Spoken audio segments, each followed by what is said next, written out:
Right. But you said something really, really key, and it may be a new term for people because I just learned it when you gave me a book and it was defined for me. You did. Okay. You gave me a book, which is Brave Spaces Mhm. versus how I learned as a coach and, a trainer and a leadership development, a specialist and a consultant.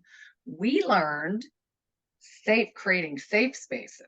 Right, And right. it's only been more recently, right, since, the George Floyd movement and a lot of the Mhm. DEI work has been raised up, that I started hearing brave spaces. This book Yes, wasn't. Yeah. Oh, Bridges to Heal Us. I love her. I yeah. want her, I Right. want it, I want her on a podcast. She talked about it, brave spaces. Erin, you know her, right? I know Aaron. Aaron rocks.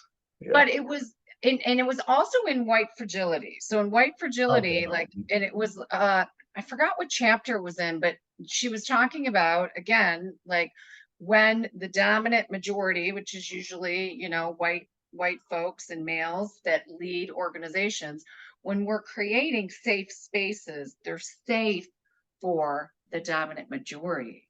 The Right. people that don't feel like they're part of majority, those don't feel safe.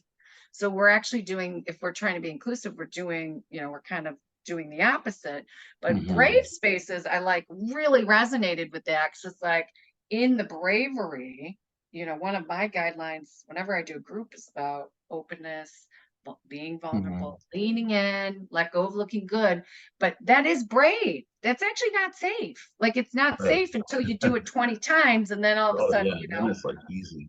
then we have the community, but leaders Right. have to know understand how to create a brave space, and it is how do I as a leader, I have to show up with a certain being, and I have to have some level of vulnerability, but I also, right, am holding space, so I can't just lose it, sit there and, you Mhm. know Yeah. Don't do tell that. you all my Yeah. problems and cry, right? I don't That's want to hear not all what your we're talking about. opinions. Yeah, but like, Right. right? Because sometimes you stay vulnerable and people think of like, I'm just gonna sit here and cry. Like that's not what we're, I mean, and it's okay. I always say tears are Mhm. fine, but like Right. what we're talking about is actually really selectively intentional as a leader.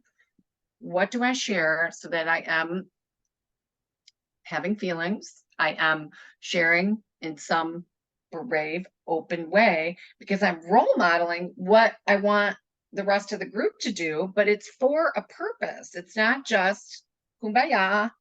I'm not just a Right. kumbaya girl, and I love, kumbaya and all. As a feeling girl, as some people call me, but like the purpose is so that you can have the community, you can have the communication, you can have the connections, you can have the sort of collaboration that people dream of. The dream teams that do all these amazing things together, Mhm. it's because they have deep trust. Like the Yes. number one thing all teams, like they've tracked high performing teams from here to the cows come home. Guess what the number one thing is? Trust. How do you build trust? Communication, conversation, connection, repeated places where I can speak my truth. I can actually even screw up. I can actually then pick myself up, learn from it, and you're still going to work with me and support me and like me because that's how we're going to do this. Mhm. Okay. I Yeah. went on a tangent. I'll stop Oh, now. we tend to do that sometimes, but I know when we talked previously about doing these videos, we said we wanted to kind of keep to a certain time frame and then a little bit of a format. So I think we can go ahead and start wrapping this one up a little bit, but just really kind of keying back in on that importance of how do we create those inclusive, brave spaces for authentic conversation.